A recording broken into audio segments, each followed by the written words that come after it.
आचार्य महाव्रत का अर्थ है नहीं दी हुई चीज नहीं लेना।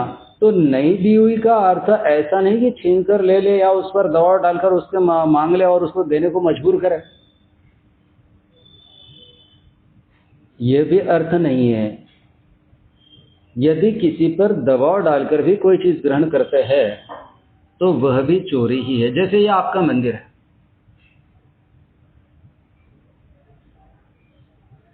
मान लीजिए मुझे इस मंदिर का मोह हुआ और मैंने कहा यह मंदिर मेरे कब्जे में दे दो। कब्जे में नहीं कहकर नियंत्रण में दे दो ऐसा कहा। आपकी इच्छा नहीं है, लेकिन मैंने किसी प्रकार का दबाव दिखाया डाला अथवा कोई लोभ दिखाया, आपको भयभीत किया और किसी भी प्रकार से इस मंदिर पर मैंने अपना नियंत्रण स्थापित किया। यहां तक कि मान लीजिए मैंने आपके द्वारा रजिस्ट्री करवा ली अथवा ट्रस्ट में ऐसा कोई संशोधन करवा लिया या परिवर्तन करवा लिया, ऐसा नया संविधान बनाया कि इस पर मेरा नियंत्रण रहेगा। तो पहली बात, दबाव डालने से आपने भले ही यह सब मेरे नाम कर दिया अथवा मैं जिसको कहूं उसके हाथ में दे दिया, पर आपने यह सब स्वेच्छा से नहीं किया है, मैंने आपसे करवाया है। तो इससे मेरा आचार्य महाव्रत खंडित हो जाता है। जैसे कोई लुटेरा चाकू दिखाकर किसी के गहने निकाल कर देने के लिए दबाव डालता है और वो बेचारा घबराकर अपने गहने रुपए आदि निकाल कर देता है। अब लुटेरे को पुलिस ने पकड़ लिया और वो जवाब दे कि उसने अपने हाथ से गले की चेन निकाल कर मुझे दी है, इसलिए चोरी नहीं, तो क्या आप इसे मानोगे?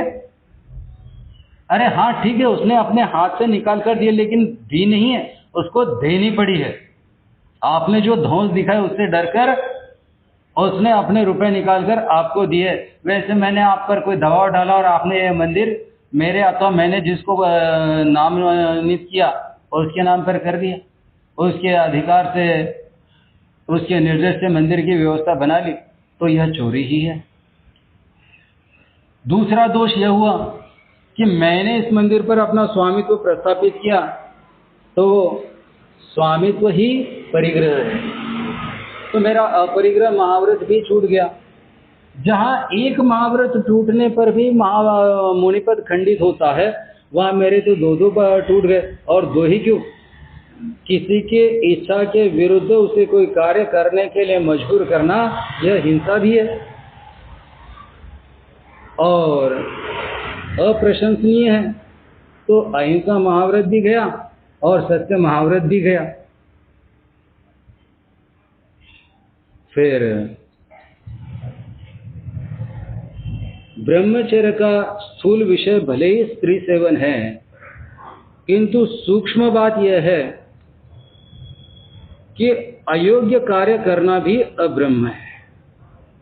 तो ब्रह्मचर्य महाव्रत भी गया, इस प्रकार पांचों महाव्रत चले जाते हैं, तो क्या मुनित्व बचेगा मेरा?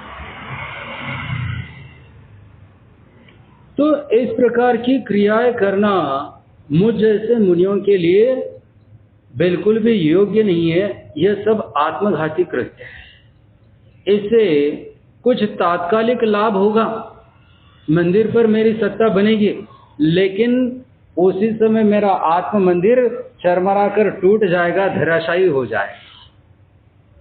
यह बहुत बड़ी हानि है। इस मंदिर की प्रॉपर्टी कितनी हो सकती है? कुछ लाख, कुछ करोड़, अरब, 2 अरब, 10 अरब। लेकिन मेरे आत्म मंदिर की कीमत कितनी है? वो तो अनमोल है। 150 करोड़ के मंदिर के लिए मैंने अपना अनमोल आत्म मंदिर यदि ध्वस्त कर दिया, तो मेरे जैसा महामूर्ख दूसरा कोई नहीं होगा।